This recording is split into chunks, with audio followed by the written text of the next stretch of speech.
विद्युत अपघटनी सेल या electrolytic cell. तो ये क्या होता है? ये एक ऐसा पात्र है जिसमें बाहरी स्रोत से विद्युत धारा प्रवाहित करके, यानी डीसी विद्युत धारा, और उसके द्वारा विद्युत ऊर्जा को रासायनिक ऊर्जा में बदला जाता है। अब इसका उपयोग कहाँ करते हैं?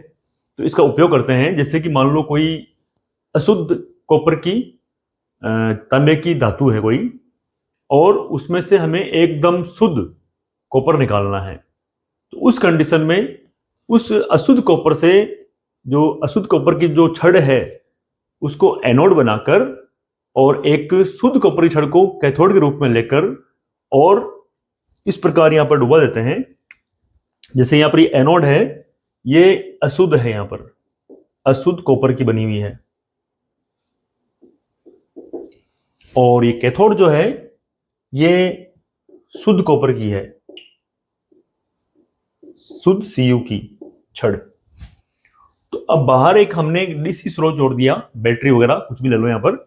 तो इसमें क्या है, जैसे ही धारा प्रवाहित होगी, इलेक्ट्रॉन आएंगे माइनस से इधर, और धारा जाएगी प्लस से माइनस की ओर। तो इससे क्या होगा कि ये जो एनोड है, यहां पर कॉपर का जो आयन है, जो अशुद्ध छड़ है, उससे जो कॉपर है उसका होगा ऑक्सीकरण, और वो आयनों के रूप में इस विलयन में घुल जाएगी। और विलयन जो बना हुआ है वो बना हुआ है कॉपर सल्फेट का। और इनमें जो ये आयन घुले हैं, इनका हो जाएगा अपचयन किसके ऊपर? कैथोड के ऊपर। और कैथोड जो है वहां पर इसके ऊपर निक्षेपित या इसके ऊपर चिपक जाएगा। किसके ऊपर? इस कैथोड के ऊपर जो चिपक जाएगा कॉपर। तो ऐसे क्या होगा, धीरे धीरे ये जो अशुद्ध वाली छड़ है, ये धीरे धीरे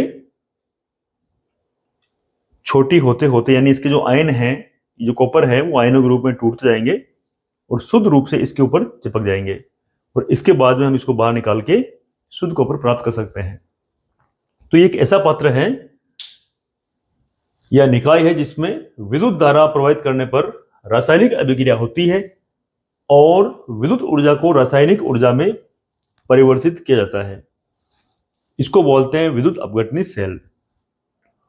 तो ये एक डायग्राम बना हुआ है, एक सरलतम विद्युत अपघटनी सेल है। हम कॉपर के अलावा और भी धातुओं को शुद्ध कर सकते हैं इसी विधि से। तो देखें यहां पर विद्युत अपघटनी सेल में कॉपर सल्फेट के जलीय विलयन में दो कॉपर इलेक्ट्रोड डूबे हुए हैं। निमज्जित का मतलब होता है डूबना, डूबे हुए होना। और कॉपर धातु कैथोड पर निक्षेपित होती है। निक्षेपित होने का मतलब हो गया वहां पर उसका अपचयन हो रहा है कैथोड के ऊपर। तो ये Cu2+ है, और ये दो इलेक्ट्रॉन लेकर इसके ऊपर ठोस के रूप में चिपक जाएगी। तो यहां पर ये आया Cus। और एनोड पर यह होती है विलीन यानी ऑक्सीकृत।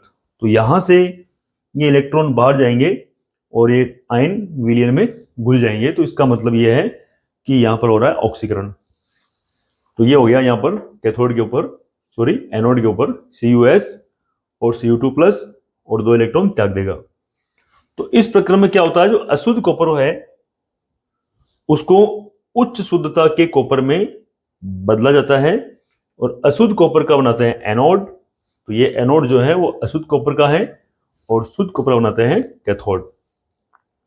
तो इस प्रकार हम कॉपर को शुद्ध कर सकते हैं, और इसके अलावा और भी धातुएं हैं उसको हम इस विधि से शुद्ध आराम से कर सकते हैं। तो ये है विद्युत अपघटनी सेल, इसका डायग्राम, और ये जो ऑक्सीकरण और अपचयन की दो अभिक्रिया है। इसमें एक नोट ध्यान रखना हमें कि सोडियम और मैग्नीशियम जो होती है धातुएं, उनको उनके संगलित क्लोराइड होते हैं जैसे कि NaCl और MgCl2 के विद्युत अपघटन द्वारा उत्पादित किया जाता है। और एल्यूमिनियम को क्रायोलाइट की उपस्थिति में एल्यूमिनियम ऑक्साइड के विद्युत अपघटन द्वारा उत्पादित किया जाता है। तो अगर एल्यूमिनियम की बात आ जाए तो उसके लिए आप क्रायोलाइट का थोड़ा ध्यान रखना आप। और सोडियम और मैग्नीशियम के लिए हमें संगलित जो क्लोराइड है जैसे कि NaCl, MgCl2, इनके विद्युत अपघटन के रूप में उत्पादित करना होता है। और क्रायोलाइट क्या होता है? ये एक एल्यूमिनियम का अयस्क होता है जिसका फॉर्मूला होता है Na3Al(F6). तो ये जो है क्रायोलाइट, ये एल्यूमिनियम का अयस्क होता है। तो ये एक नोट जो है आपको याद रखना है। इसके ऊपर ऑब्जेक्टिव वगैरह छोटे मोटे क्वेश्चन बन सकते हैं इनके ऊपर। अब देखते हैं विद्युत अपघटन या विद्युत अपघट्य के मात्रात्मक पक्ष कि कितनी धारा प्रवाहित करने पर कितना अपघटन होगा। तो इसके लिए फैराडे ने कुछ नियम दिए थे, जिसमें दो नियम है, एक है फैराडे का प्रथम नियम, एक है फैराडे का द्वितीय नियम। तो पहले देखते हैं फैराडे का प्रथम नियम। तो इसके अनुसार देखो क्या है कि विद्युत धारा द्वारा विद्युत अपघटन में रासायनिक विघटन की जो मात्रा होती है विद्युत अपघट्य में प्रवाहित विद्युत धारा की मात्रा के समानुपाती होती है। इसका मतलब यह हो गया जितनी ज्यादा विद्युत धारा प्रवाहित करेंगे उतना ज्यादा विघटन होगा। तो देखो यहां पर यदि Q कूलाम विद्युत प्रवाहित करने पर पदार्थ का W ग्राम निक्षेपित होता है कैथोड पर शुद्ध अवस्था में, तो उस कंडीशन हम लेंगे समानुपाती हो गया ये W समानुपाती Q। जितना ज्यादा आवेश या धारा प्रवाहित की उतना ज्यादा पदार्थ निक्षेपित हुआ कहां पर? कैथोड के ऊपर। बराबर चिन्ह किया यहां पर, तो Z आ गया स्थिरांक है जिसे बोलते हैं विद्युत रासायनिक तुल्यांक। अब हम जानते हैं Q बराबर होता है IT। तो देखें यहां पर Q बराबर होता है IT, तो यहां पर Q की जगह कर दिया हमने IT, तो मिला हमें W बराबर ZIT। अब यदि Q का मान 1 कूलाम हो, I का मान 1 एम्पियर हो, T का मान 1 सेकंड हो, तब सारे मान यहां रखेंगे अगर हम, तो हमें मिलेगा W बराबर Z। अगर Q का मान 1 कूलाम यहीं रख दिया तो भी W बराबर Z, या फिर I और T का मान यहां रख दिया 1 तो भी W बराबर Z।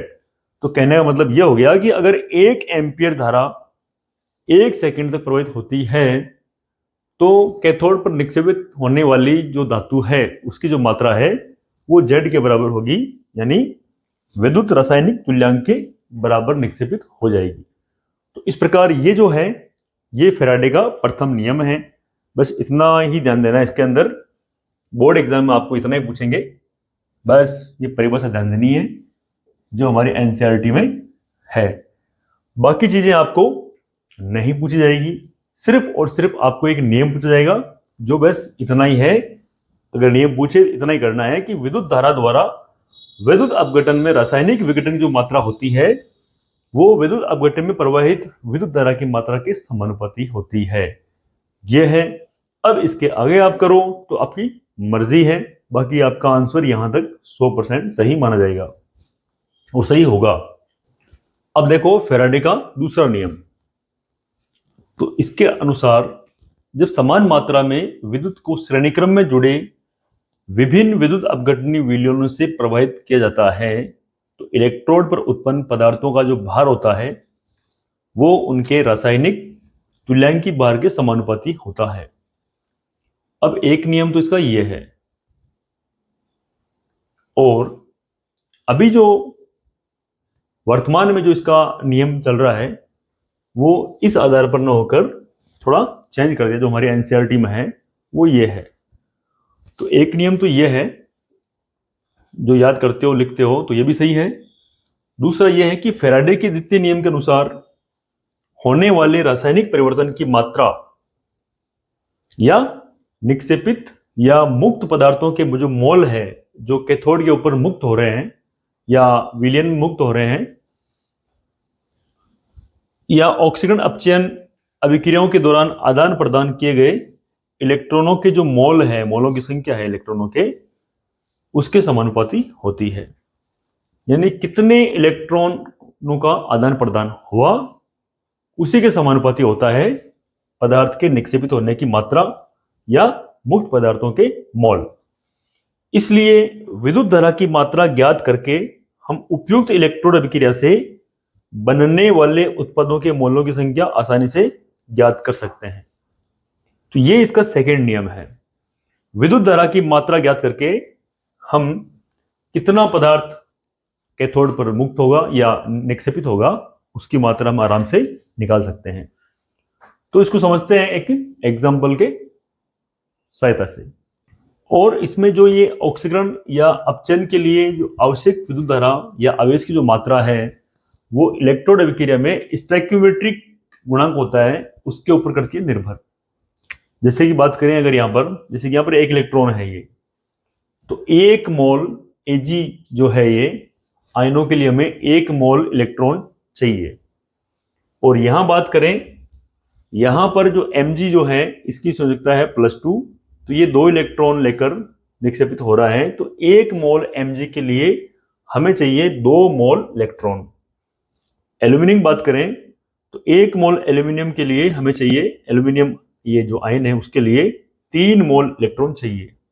तो कहने का मतलब है धारा या आवेश की जो मात्रा है वो स्टोइकियोमेट्रिक गुणांक होता है। जैसे कि यहां पर तो आ गया 2, इस पे आ गया यहां पर 3, इसके आ गया 1, तो इसके ऊपर ये निर्भर करता है।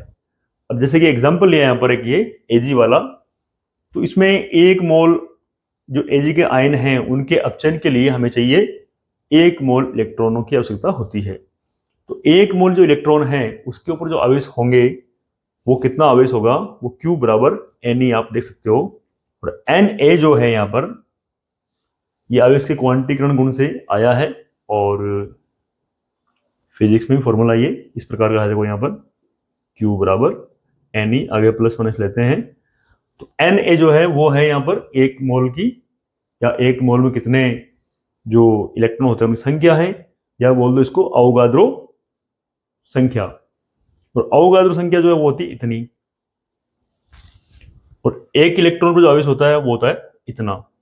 तो ये हो गया इतनी संख्या प्रति मोल बटे मोल आएगा, जो हमने ऊपर लेकर इनवर्स लगा दिया, और इसकी मात्रा हो जाएगा कूलाम। तो इसको गुणा करेंगे अगर हम, तो मिलेगा हमें 96,487 कूलाम प्रति मोल। विद्युत की इस मात्रा को बोलते हैं फेराडे, क्योंकि फेराडे के जो सेकेंड लॉ उसमें आ रहा है ये, उस मात्रा को बोलते हैं फेराडे। और इसे अप्रोक्सीमेट अगर दर्शाएं हम तो F से दर्शाते हैं, और 1 F बराबर होगा 96,500 कूलाम प्रति मोल। अब नोट में 2-3 चीजें और ध्यान देनी है कि अगर आपके पास में ये Mg इसको ले रहे हो आप, तो यहाँ 2 इलेक्ट्रॉन आएंगे, तो 1 मोल Mg2+ को अपचित करने के लिए आपको 2 मोल चाहिए इलेक्ट्रॉन। और एल्यूमिनियम बात करें तो 1 मोल Al3 आयनों के अपचयन के लिए आपको चाहिए 3 मोल इलेक्ट्रॉन। तो इस प्रकार ये फेराडे का दूसरा नियम है, और सारा जो धर्मधार है निक्षेपित होने की या अपचयन होने की, वो निर्भर करता है इलेक्ट्रॉनों पर या आवेश की मात्रा पर। ये आपको ध्यान देना है। तो इसके ऊपर छोटे मोटे कुछ न्यूमेरिकल्स बन सकते हैं जिसके बारे में हम आगे डिस्कस करेंगे।